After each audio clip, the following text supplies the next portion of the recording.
Thanks for downloading this episode of Cork Talk with me, Tim Atkin. A weekly conversation with some of the most famous people in the world of wine. This podcast is brought to you in partnership with Noma Cork by Vinventions. Driven by a commitment to innovation, the new plant-based Noma Cork Green Line offers significant improvements in wine closure performance. Thanks to a rigorous oxygen ingress rate, you can decide which cork is best for your wine, whether it's for young and fresh wines or for those with ageing potential. Essi Avellan, MW, is a journalist who probably knows more about sparkling wines than anyone else on the planet. I caught up with her from her base in Helsinki to talk about single vineyard champagnes, autolysis, cork age, how to taste bubbles, the best fizz regions outside France, her preference for fresher over oxidative styles, the impact of climate change, and the future of grape growing in Finland. Hello, Essi. Welcome to the podcast. Hi, Tim. Where are you? Tell me. Are you in Champagne? No. I just came back from Champagne about a week ago. I was following the quite complicated harvest for a week. And now you're back in Helsinki. Exactly, but I'm going back to Champagne tomorrow morning, actually. So, I mean, how much time do you spend there? As much as I can, really. I'd say I usually go 8 to 10 times a year, but sometimes I can spend shorter, sometimes longer periods. So I've never actually counted the days. But you never want to move there?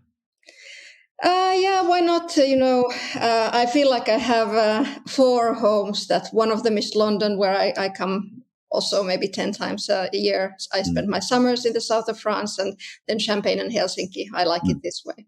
And you were born and brought up in Finland, weren't you? Yeah, that's right. In the south of Finland. And was wine part of your life growing up? Were your parents wine drinkers?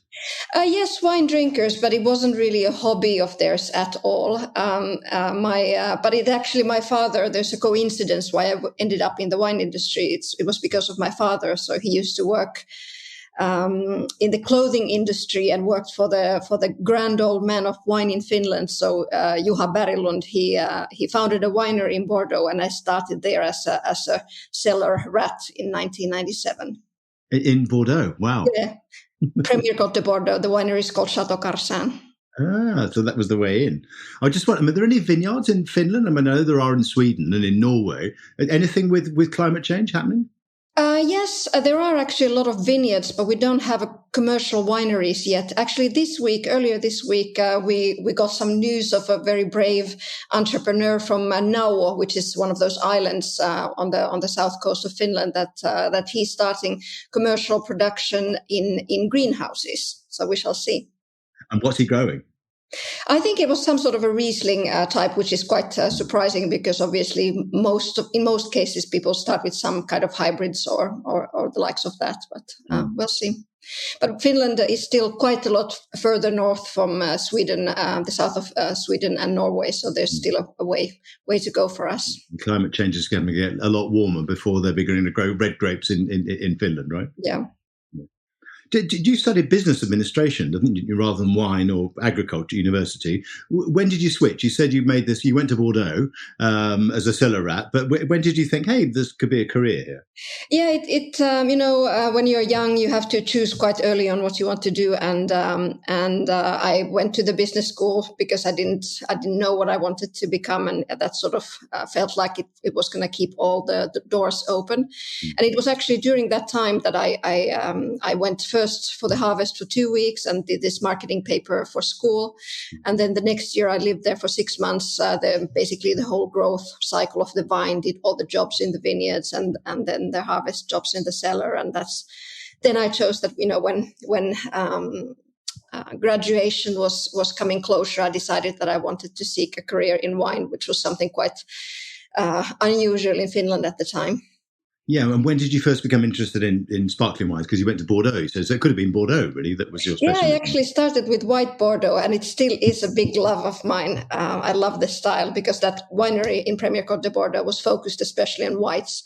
But yeah, it came early on. I noticed that my palate was one for lighter and fresher and more energetic wines, and But I really started to specialize in it in 2004, so almost 20 years ago, which was during the Master of Wine Studies, because I just realized how much there is to study and understand and follow, and I felt like I wanted to do not like you did, that you are looking into all the wines of the world, obviously with your specialities as well. But I wanted to find one speciality of which I one day would feel that I know something and know more than anybody else, right?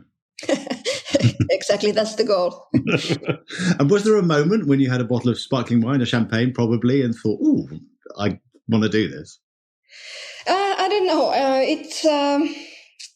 I don't know. It wasn't one moment, to be honest. But for me, also as a sort of with the business background studies, and my first job was a wine buyer for a ferry line company. I was working with champagne a lot at the time, and I sort of liked that how champagne is a little bit different wine. It's at least 50% a luxury product and 50% a wine, and it's fascinating. And I also think that it's a bit misunderstood wine, that it's just considered like an easy celebration drink you're not supposed to know so much about. But I think it's very, very wrong, and there is a lot I can do for champagne. It's interesting because sometimes that's encouraged by the champagne houses. They sort of say, "Oh, it's a mystery how we make the wine," and sometimes they don't even tell you, what the percentage of grapes are in the blend, which is crazy, isn't it? Yeah, that's exactly how when I started, it was all about that mystery. You're not supposed to know more details about it. They were sort of thinking that it's going to take away the magic if you know a little bit more. But my motto has always been that, knowing a little bit more about something, will enhance the pleasure rather than, bring anxiety. No, exactly. I mean, you started doing your wine exams, WSET, and you passed very quickly. You were a Master of Wine in 2006 by the time you were, I shouldn't say, but, only 31.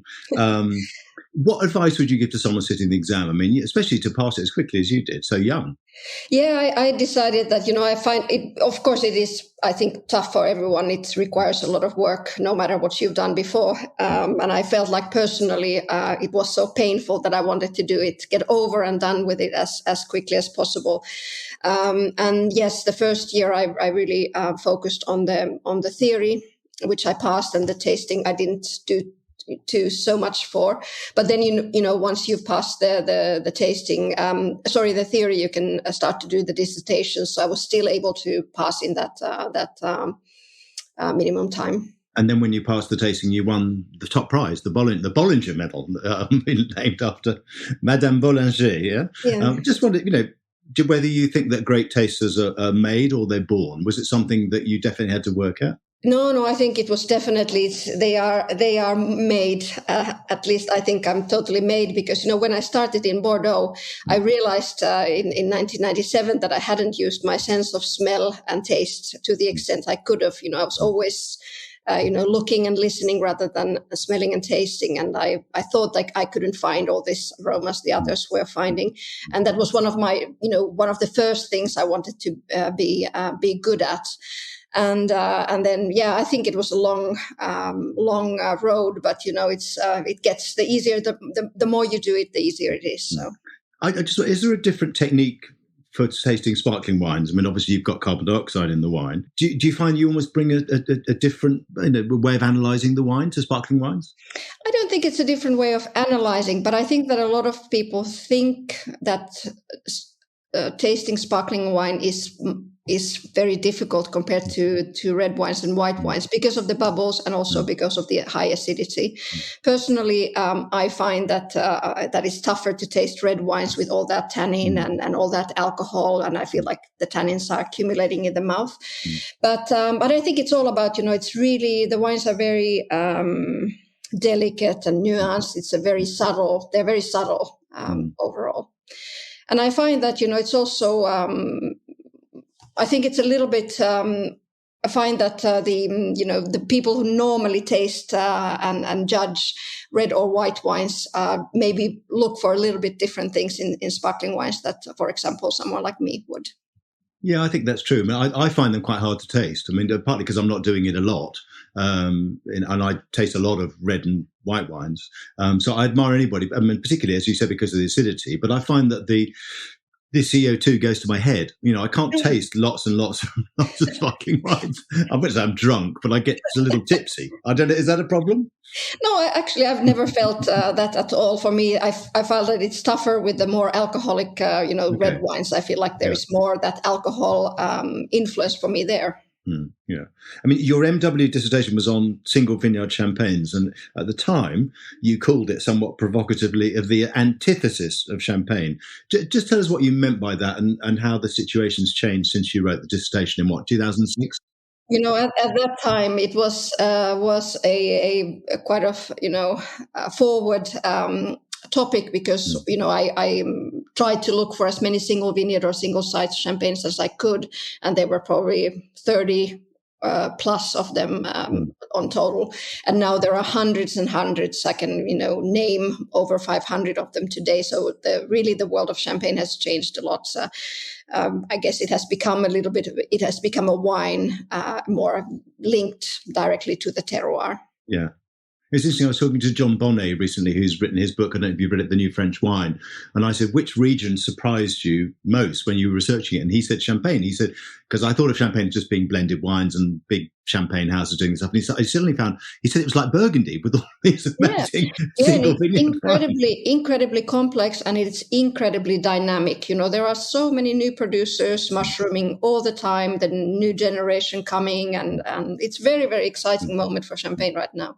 It's funny because that's not the image that people have of it, I don't think. I think people just think, hey, champagne, it's Moet, it's Mum, it's Veuve Clicquot, it's those sort of things. And I think that the average consumer has no idea what's going on there.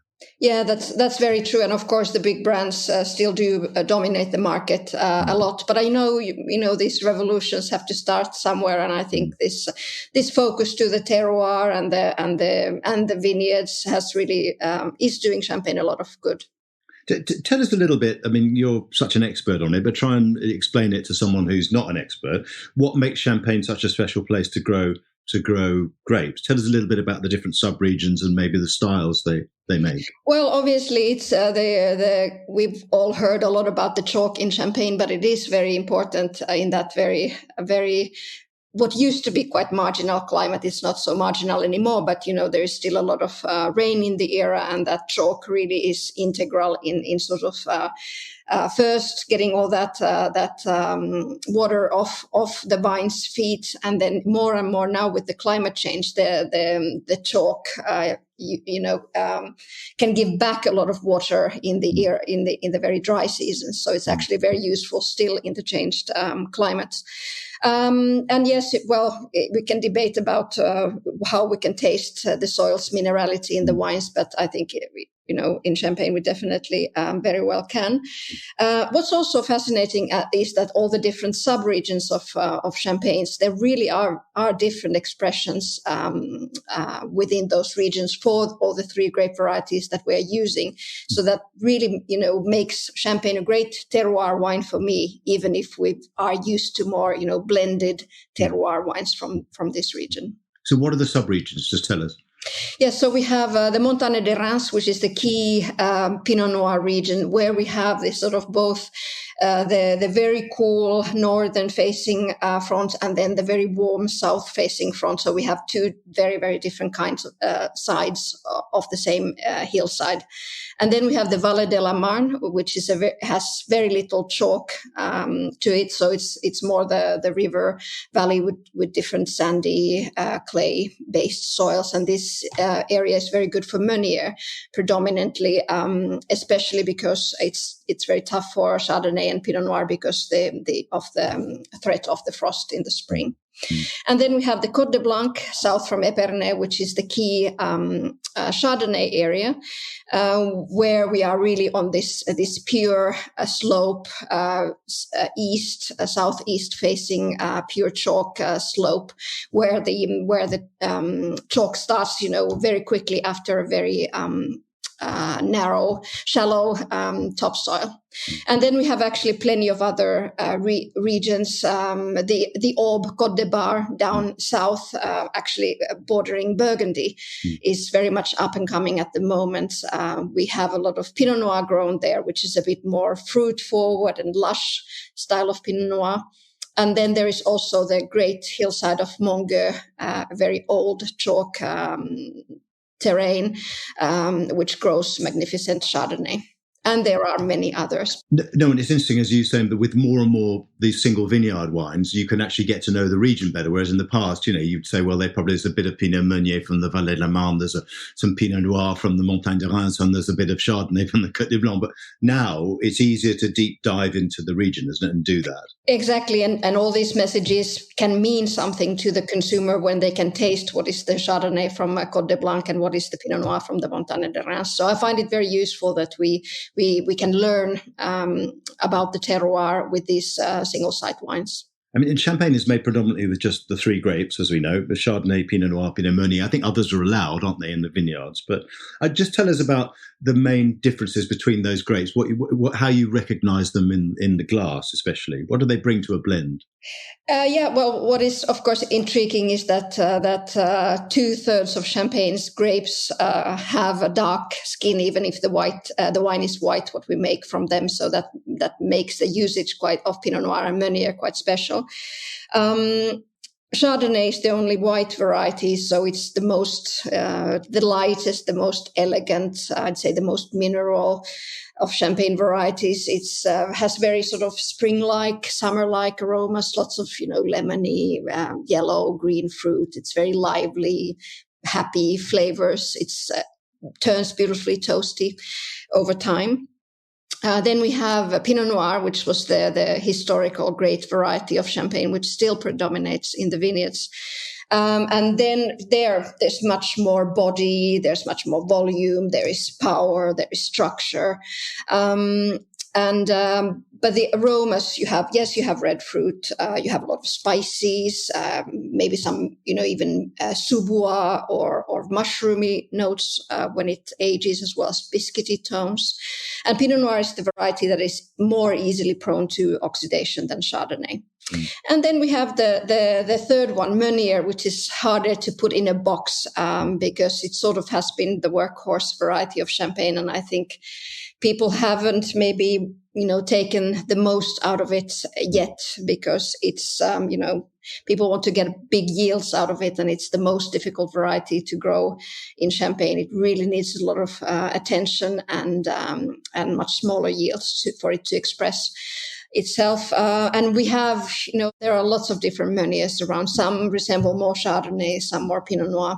But overall, it's a variety of great freshness, but there is this sort of instant fruitiness and good volume on the palate. So it's really nicely complements the structure of Chardonnay and Pinot Noir. Tell us a little bit about what we call autolysis. I mean, the Champagne method, as it's known, requires bottle aging on lees in the bottle in which it's sold. What does autolysis bring to Champagne? And also just about time on cork as well after disgorgement, what that does. Yes. Yeah, it's really the one of the many secrets of Champagne is the aging on the yeast lees. As the fermentation comes to an end, the yeast cells die and start to break down and react with the different components in the wine, and you have all these different substances, aroma precursors, structural elements that are being born constantly. The most active period of this autolysis would be over within 4 to 5 years, but basically it can go on for a really, really long time. So basically what it does, it contributes a lot to Champagne's flavor and aromas. So if you think of the why Chardonnay, Pinot Noir, Meunier are the Champagne varieties, it's because they are neutral, and we want the varieties to be neutral because we want to give also space to the wonderful aromas that we get via the autolysis. So all these toasty, biscuity, bready, nutty. Anything that ends in a Y, right? Sorry? Anything that ends in a Y. Yes. And then, yes, texturally also the wine changes, that it becomes softer and creamier in the texture. So basically, this minimum aging period for Champagne, 15 months, is very, very short for getting these autolysis effects. But that's why if you like them, then you look more into the vintage Champagne category. And what about time on cork? So after disgorgement and before the wine is released? Yeah, that's really a fascinating topic and very, very poorly understood because while the wine is still in contact with the yeast sediment, it's in a very reductive environment and aging extremely slowly. And the wine's aging changes dramatically once the yeast sediment is removed. So then it starts to age like a normal white wine. The color starts to evolve and then the aromas start to come out in a different way. So you don't want to open your sparkling or champagne too quickly after disgorgement. It's often, best to drink them 1 year, 2 years after the disgorgement to sort of be able to enjoy all the aromas that and textures the wine has to offer. So, but will the wine go on aging in bottle once you bought it if you keep it in your cellar? Yes, absolutely. But it ages in a totally different way than before removing the sediment. I think in the old days, the champagne houses also always said that champagne doesn't age, which is totally wrong. I think they just wanted us to open the bottles very quickly. Still more. But it definitely is one of the. If the cork holds and if you keep it in a suitable temperature, it's one of the most longest lived wine styles. Tell us a little bit about vintages. I just wonder whether they're changing with climate change. Just how different, for example, were 18, 19, 20? Those would be the sort of vintages we're seeing on the marketplace now, aren't they? Yeah, I must say that. Well, so far, the effect of climate change has overall been positive for champagne. We have more better years. We can now ripen basically the grapes every year. But of course, you're right. The style of the vintages is changing, and we don't get anymore these sort of classic years. I think the last ones were 2008, 13, and 14. So now we get much more of these warmer profile years, and this trilogy, which is considered to be a good trilogy, 18, 19, and 20. It has two of these warmer profile years, and then 19 is a cooler profile year. We've talked a little bit about brands, the big houses, the Grand Marque, and they're, very, very famous and they sold lots and lots of wine. But we're increasingly seeing these large number of what are known as growers' champagnes. I just wonder, when did that movement take off and what do you think it's brought to the Champagne region?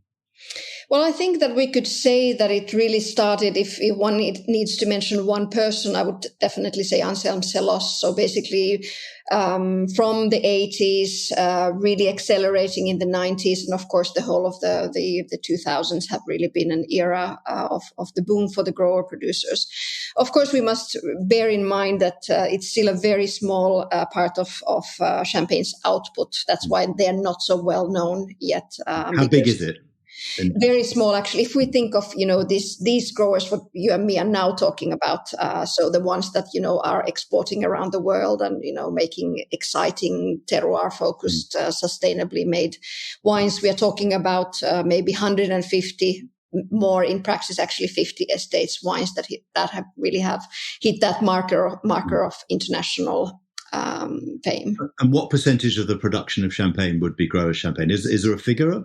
Well, it is. I mean, if you think overall, the champagne houses produce approximately 90% of the production, and so that means that the 10% is left to the growers. But a big part of this output is actually still sold in France. So in exports, it's still tiny for the grower champagnes. And any names we should look out for? Just give us half a dozen. I mean, you've mentioned Selos. Any other favourites? Because you get to taste all these wines. There are so many good ones. I'd say one of the most hyped and one that I adore is Ulysse Collin, but they are impossible to find. They are really incredible success story, which can be seen in the prices as well. Villemart, I really adore the winemaking of Villemart. But then we have all these new guys coming up. I really like Les Frères Mignon, for example, in the Côte de Blanc, who just quite recently started. Tom Goditier-Bois, for example, Gaspard Brochet, which is a big hype name as well. So there is lots and lots of them. Lots of names for people to go out and find. Yeah. Just tell us also about champagne styles. It's made in lots of different styles. I wonder if you personally have a preference, because I read you being a little bit critical of the kind of oxidative style, the powerful style. Just tell us what you like. Yes, that's right. I'm not a fan of the oxidative style at all, because to me the oxidation, champagne to me, because of the production method, it is innately reductive. But also the oxidation, I'd say the premature oxidation, I'm not talking about the noble oxidation that takes place over the course of years. It's a different story, but to me it acts like a veil on top of all the good things in the wine, and I don't find it an elegant aroma at all. Therefore, some of the Pinot Noirs or Blanc de Noirs are more difficult for me if they're done in that sort of way. My personal taste is for very much for elegance, for purity, for liveliness, lightness. It's easier for me often to appreciate Chardonnays, and I do love that toastiness they build over time. So I don't like too oaky champagnes. The oak must be very balanced or barely noticeable often if for me the wine to be great. And I do love this reductive toastiness, what we can enjoy in some Burgundies as well. It's really, really something that I appreciate. It was a very interesting article you sent me about organics and biodynamics and regenerative, agriculture. Because Champagne's vineyards haven't always been particularly well tended. There was a famous time when a lot of Parisian rubbish literally went onto the vineyards, right? They weren't as well tended as those in Burgundy, but I get the impression that that's changing. Is that right? It is changing very much today. Luckily, you're right that they were really quite late to start to save and appreciate the terroir, what they have. Champagne has approximately 15,000 growers, so of course it's going to take a lot of time to get the message aboard to everyone. But the CIVC is working, especially on a larger scale, to get to everyone on a sort of certain level of sustainability and higher all the time. The big houses now are doing a great job. Most of them are turning, all of their vineyards are now sustainable, some even organic.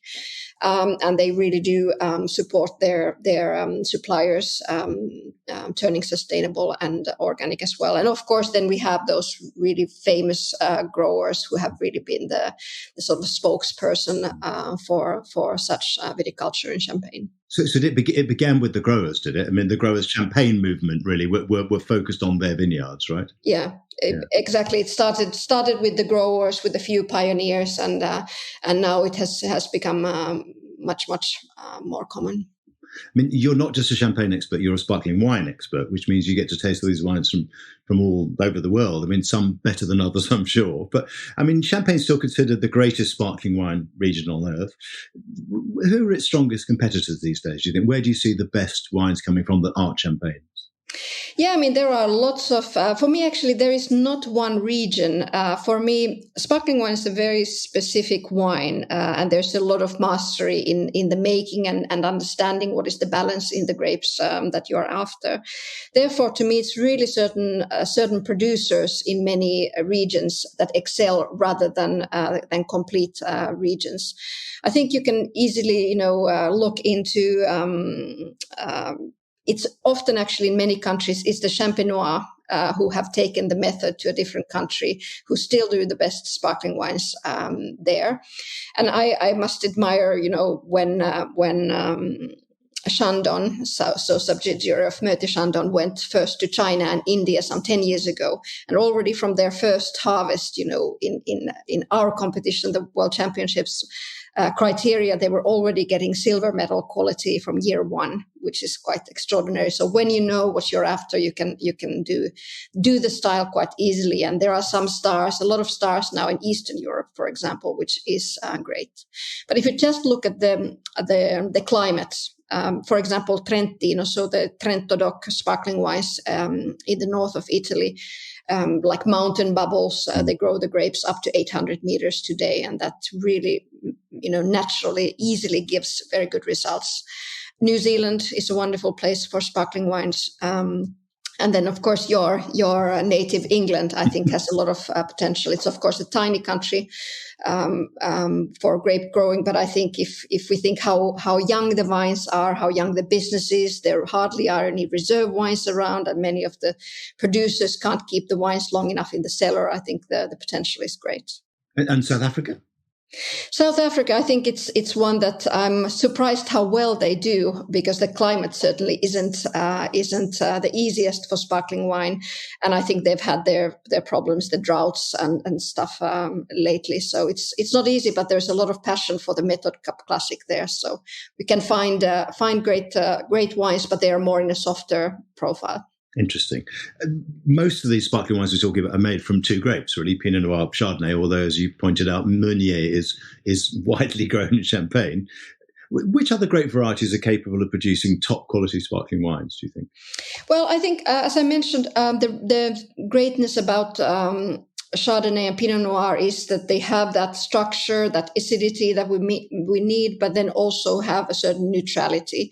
So when you have a lot of character in the fruit itself, say Riesling or Grüner Veltliner, then it starts to maybe there's too much fruit in them for this sort of reserved style, restrained style we are after for sparkling wines, and wines that leave space for the autolysis aromas to surface. So it's I can't see a contender at the moment that would be better than Chardonnay and Pinot Noir, but of course we have some historical varieties that are making a little comeback in Champagne, for example, and some Pinot Blanc is being used, but also for Pinot Blanc, I don't see it have more positive characters than because than were Pinot Noir and Chardonnay always the historic grapes in Champagne, or you said there were other grapes, presumably before phylloxera, the vineyards were very different. Yes, there were plenty of varieties in the beginning, but Pinot Noir has been there for a really long time and has been the predominant variety for hundreds of years. But Chardonnay actually only came around 1850, so it's still a relative newcomer in the area. Okay, interesting. I mean, you're quite outspoken about pricing in Champagne. You've mentioned some of these wines, these growers' champagnes in particular, that are very hard to get hold of. Where do we find value for money in Champagne and sparkling wine in general? I mean, who's offering the best value for money? Yeah, it's an interesting question. I mean, Champagne has been quite, I'd say, wise in their pricing over the course of the years, because it's been gradually the prices have been growing, and you didn't see such vintage differences as you would for Bordeaux, for example, for the speculation. So it was very even growth all the time. Mm-hmm. But now the recent era, post COVID especially, the market has gone crazy because there were small sized harvests, and I think the Champenois were totally surprised by the people's willingness to consume champagne and buy champagne and collect champagne in the COVID era. So it was some crazy price lifts, and also this grower champagnes, the scarcity really has raised the prices to an unprecedented level. Is it in danger of putting people off, do you think, those high prices? Well, I think Champagne only has that one a way to go, and it's the top quality. So I think that Champagne must work on raising its prices, but also, of course, the value. I mean, there is still too much bad champagne around, and that's my concern.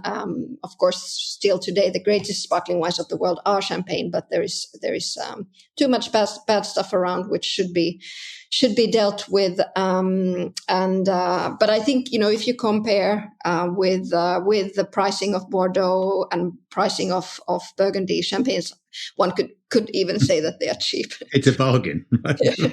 I just wondered, looking ahead, you've talked a little bit about climate change. You said so far it's been quite beneficial for Champagne. Do you think in 50 years' time, and we probably won't be here anymore, but will Champagne be making more still wine than sparkling wine? Can you see Côte Champenois enjoying a boom? Yeah, I think so. I mean, it's starting. It's still very difficult. There are some great attempts, but they really have to work hard today on getting the still wines right. But I think with this pattern of climate change, we are seeing for sure it'll grow.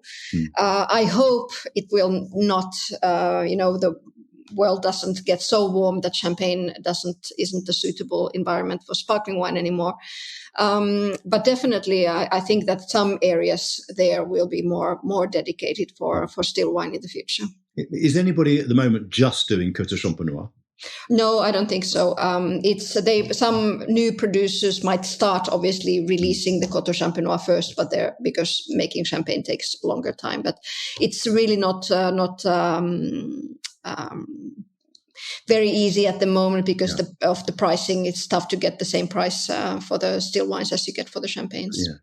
I just wonder if you ever wanted to make sparkling wine yourself. And what's the closest you've come? I mean, you were a cellarat in Bordeaux. What about champagne?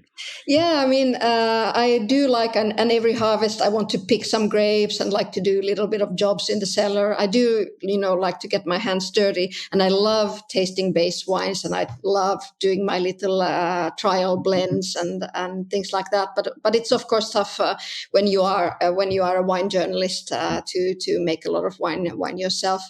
And I do like making dosage trials and things like that. I've done this some dosage things myself, a special cuvée for this Ferry Line company I work here in Finland for. So I do enjoy it a lot. If I could choose now what to do when I'm big, I would definitely want to be a champagne maker. Yeah, okay. I mean, I think that doing dosage trials is much more fun than tasting Van Clair. I find tasting Van Clair really hard. Then you're almost tasting lemon juice, aren't you? Yeah, it is a bit painful for your teeth, definitely, but it's fascinating. That's how you learn the most. Yeah, no, you're right. Tell us a little bit about how you get away from wine. I know you used to be a very good golfer. Are you still playing golf?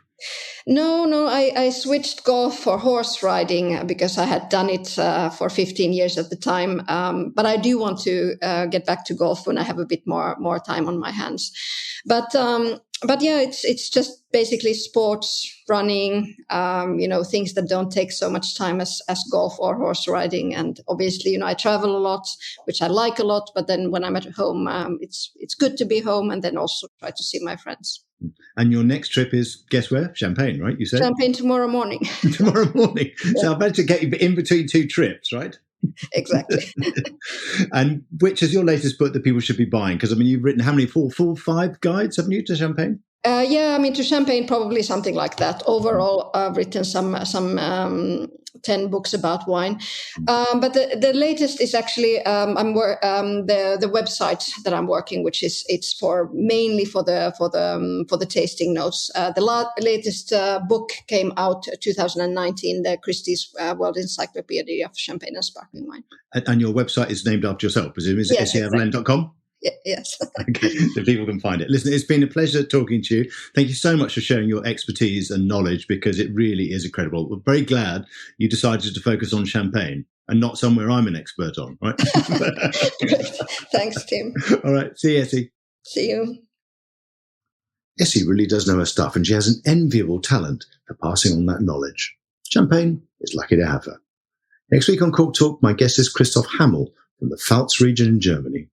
Join me then for what promises to be a very entertaining conversation. Thanks for listening to Cork Talk. If you want to read more reports, articles and tasting notes by me, go to my website, timatkin.com. You can also follow me on Twitter @timatkin and on Instagram @timatkinmw. See you next week.